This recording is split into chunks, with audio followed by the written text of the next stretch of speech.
আসসালামু আলাইকুম প্রিয় দর্শক, সীমাস কুকিং লাইফে স্বাগতম। নারিকেল কোড়া দিয়ে চিচিঙ্গা ভাজি রেসিপি শেয়ার করছি। চিচিঙ্গা ধুয়ে পাতলা পাতলা করে কেটে এর মধ্যে পেঁয়াজ, রসুন, কাঁচামরিচ, লবণ এবং হলুদ দিয়ে দিব। আর উপর থেকে দিব নারিকেল কোড়া।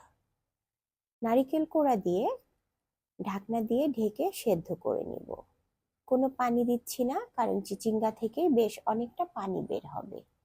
এই পানিতেই চিচিঙ্গাগুলা সেদ্ধ হয়ে যাবে।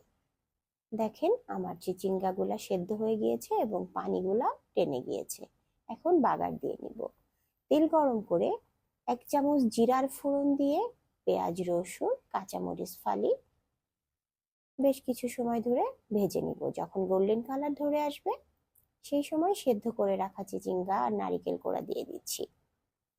বেশ কিছু সময় নাড়াচাড়া করে রান্না করে নিব। এই চিচিঙ্গা ভাজি কিন্তু আমাদের শরীরের উচ্চ রক্তচাপ নিয়ন্ত্রণ করে ও বুক ধড়ফড় কমায়। লিভারের কার্যকারিতা বাড়িয়ে দেয়, গ্যাস্ট্রিক প্রতিরোধেও বেশ সাহায্য করে। ডায়াবেটিস নিয়ন্ত্রণেও চিচিঙ্গা ভাজি অনেকটাই উপকারী। তাই চেষ্টা করবেন একটু করে হলেও চিচিঙ্গা খাওয়ার জন্য।